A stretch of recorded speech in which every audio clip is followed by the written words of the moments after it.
नमस्कार विद्यार्थी मित्रांनो, स्टडी फ्लो कोर्सेस मध्ये आपलं पुन्हा एकदा सर्वांचं स्वागत आहे। तर मित्रांनो, आज आपण bachelor of science in chemistry या विषयाबद्दल म्हणजे या ज्या कोर्स आहे त्याबद्दल पूर्ण माहिती पाहणार आहोत की हा कोर्स काय आहे, हा कोर्स काय शिकवला जातो, कोणकोणते कॉलेजेस आहेत, त्याच्यामधून पुढील नोकरीच्या संधी काय आहेत।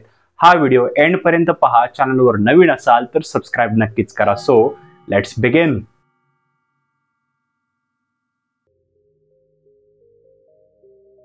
तर मित्रांनो, सर्वप्रथम पाहूया की या कोर्समध्ये काय शिकवलं जातं।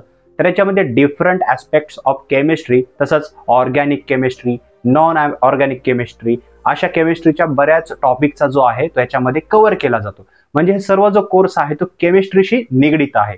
आणि या कोर्सचा जो कालावधी आहे तो तुम्हाला 3 वर्षाचा पाहायला भेटतो, जो की अंडर ग्रॅज्युएट एक डिग्री कोर्स आहे।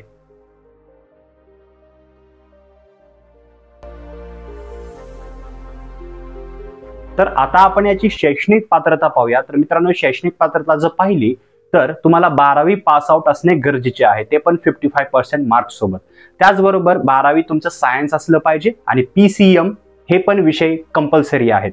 म्हणजे PCMB जर घेत असाल म्हणजे फिजिक्स, केमिस्ट्री, मॅथ, बायोलॉजी, तर हे विषय यासाठी कंपल्सरी केले गेलेले आहेत।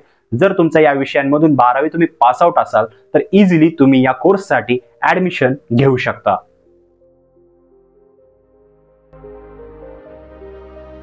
तर आपण याची आता ऍडमिशन प्रोसेस पाहूया। तर याची ऍडमिशन प्रोसेस मेरिट बेस आणि त्याचबरोबर डायरेक्ट एंट्रन्स एक्झाम टेस्ट नुसार आधारित आहे। मेरिट बेस कशी तर बघा, तुम्ही नीट एक्झाम जर देत असाल तर त्याचेही मार्क धरले जाऊ शकतात, किंवा डायरेक्टली कॉलेजमध्ये तुमचे 12वीचे मार्क्स पाहूनही तुम्हाला ऍडमिशन दिले जाते, जे मोस्ट ऑफ कॉलेजमध्ये हेच होतं। त्याचबरोबर एंट्रन्स एक्झामचं काय आहे तर वेगवेगळ्या कॉलेजमध्ये त्यांच्या काही एंट्रन्स एक्झाम असतात। जर तुम्ही हा कोर्स एखाद्या टॉप नॉच कॉलेजमधून जर कंप्लीट तुम्हाला करायचा असेल 3 वर्षासाठी, तर त्या कॉलेजमध्ये काही एंट्रन्स एक्झाम्स असतात जे कॉलेज स्तरावर असतात।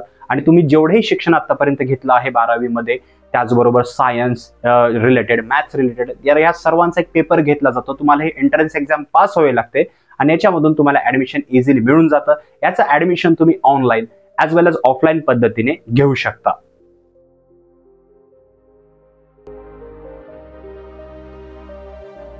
तर आता आपण पाहूया की याचा कालावधी किती वर्षाचा आहे आणि ऍडमिशन घेतल्यानंतर याच्यामध्ये सब्जेक्ट तुम्हाला जे एक्झाम्स असतात त्या कशा प्रकारे होतात। तर बघा, याचा कालावधी मी तुम्हाला सुरुवातीला सांगितलेला आहे, 3 वर्षाचा कालावधी बघायला भेटतो।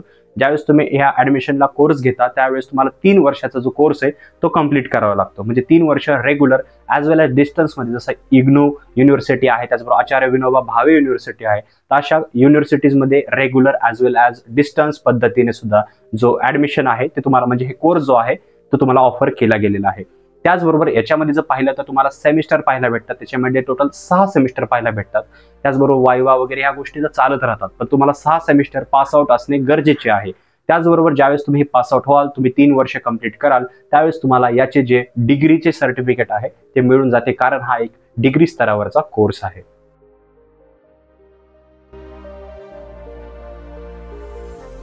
तर मित्रांनो, आपण आता याचे विषय पाहूया की ज्यावेळेस तुम्ही ऍडमिशन घेतात त्यावेळेस तुम्हाला जे सिलेबस आहे या विषयाचा, या कोर्सचा, तो काय पाहायला भेटतो। तर जसं की तुम्ही स्क्रीनवर पाहू शकता, मी मगाशीच म्हणलं होतं तुम्हाला की ऑर्गॅनिक केमिस्ट्री, इनऑर्गॅनिक केमिस्ट्री, त्याच्यामध्ये एन्झाइम्स अँड लिपिड्स, कार्बोहायड्रेट, त्याचबरोबर polymers, concept of energy in biosystems, heterocyclic compounds, त्याचबरोबर पॉलिन्यूक्लियर, आणि इनऑर्गॅनिकमध्ये organometallic compounds, transition elements, noble gases, त्याचबरोबर physical chemistry and general chemistry, असे खूप सारे विषय तुम्हाला याच्यामध्ये पाहायला भेटतात। हे जर विषय तुम्हाला विस्तृत पद्धतीने वाचायचे असतील तर डिस्क्रिप्शनमध्ये मी लिंक दिलेली आहे, त्या आर्टिकलला क्लिक करून याचे कोणकोणते कॉलेजेस महाराष्ट्रामध्ये अवेलेबल आहेत, ॲज वेल ॲज टॉप कॉलेज जे महाराष्ट्राच्या बाहेर अवेलेबल आहेत, किंवा याचा सिलेबस याबद्दल विस्तृत माहिती दिलेली आहे। डिस्क्रिप्शनच्या लिंकला चेकआउट करायला विसरू नका। तर याचे काही टॉपचे कॉलेजेस मी तुम्हाला सांगत आहे, लिस्ट तुमच्या समोर आहे, तुम्ही स्क्रीनवर पाहू शकता। Geetanjali institute Bangalore, Shri Balaji correspondent college Bangalore, IGNOU university New Delhi, Netaji Subhash open university Calcutta, Nalanda open university जो बिहारमध्ये आहे, आचार्य नागार्जुन युनिव्हर्सिटी गुंटूरमध्ये आहे, आणि उत्तराखंड ओपन युनिव्हर्सिटी जी हल्द्वानीमध्ये आहे। तर अशा प्रकारचे काही टॉप कॉलेजेस आहेत ज्याच्याबद्दल तुम्ही विस्तृत माहिती डिस्क्रिप्शनच्या लिंकद्वारे वाचू शकतात। हे जे कॉलेजेस आहेत इथे हा कोर्स ऑफर केला जातो. त्याबरोबर महाराष्ट्रातले जे कॉलेजेस आहेत त्यांची सुद्धा लिंक मी डिस्क्रिप्शन मध्ये दिलेली आहे.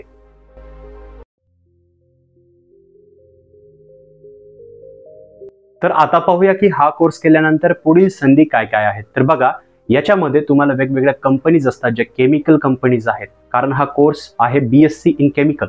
तर केमिकल कंपनी जसं टाटा केमिकल्स आहेत, केमिकल प्रोडक्शन कंपनीज आहेत, इथे तुम्हाला इझिली जॉब मिळू शकतो आफ्टर कम्प्लिटिंग द कोर्स. त्याचबरोबर तुम्हाला जॉब रोल्स कशा प्रकारचे अवेलेबल आहेत. तर याच्यामध्ये जे लॅब असिस्टंट असतं, केमिस्ट असतं, त्याचं रिसर्चर्स असतं. तर अशा प्रकारचे जे जॉब रोल्स आहेत, खूप सारे जॉब रोल्स अवेलेबल आहेत. त्यांची लिंक मी डिस्क्रिप्शन मध्ये देत आहे. कोणता जॉब रोल, त्याचा जॉब रोल काय असतो, त्याचबरोबर त्याला ॲव्हरेज पॅकेज किती मिळतं, ह्या सर्व गोष्टी डिस्क्रिप्शनच्या लिंकमध्ये तुम्ही वाचू शकता.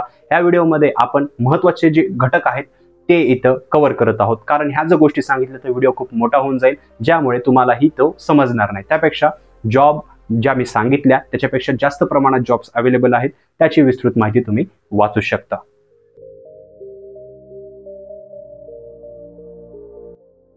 तर आता पाहूया की हा कोर्स का आणि कोणी निवडावा. तर ज्या विद्यार्थी मित्रांना BSc मध्ये त्याचबरोबर केमिस्ट्री हे जी स्ट्रीम आहे ती निवडायची आवड आहे किंवा निवडायची इच्छा आहे, त्यांनी हा कोर्स निवडायला पाहिजे. त्याचबरोबर ज्या विद्यार्थ्यांना केमिस्ट्री विषयामध्ये रस आहे, आवड आहे, निर्माण करायची आहे आवड, अशा विद्यार्थ्यांनी हा कोर्स निवडायला काही हरकत नाही. कारण याच्यामध्ये सर्व काही केमिकल रिलेटेड जे गोष्टी आहेत त्या शिकवल्या जातात. जसं ऑर्गॅनिक, इनऑर्गॅनिक असेल. त्याचबरोबर तुमच्या जेही 12वी मध्ये तुम्ही शिकलेला असाल त्याची जरा नेक्स्ट लेवल जर तुम्हाला केमिस्ट बनायचं असेल, लॅब असिस्टंट किंवा रिसर्चर बनायचं असेल, अशा गोष्टींसाठी हा कोर्स आहे. तर ज्या विद्यार्थ्यांना याच्याबद्दल काही डाऊट्स असतील खाली कॉमेंट सेक्शन मध्ये नक्की विचारा. व्हिडिओ आवडला असेल तर लाईक करा, शेअर करा, चॅनलला सबस्क्राईब करून बेल आयकॉनवर प्रेस करा. काही जर प्रश्न असतील इंस्टाग्रामवर आमच्याशी कनेक्ट होऊ शकता, हँडल तुम्ही स्क्रीनवर पाहू शकता. तर मित्रांनो, व्हिडिओ पाहिल्याबद्दल धन्यवाद.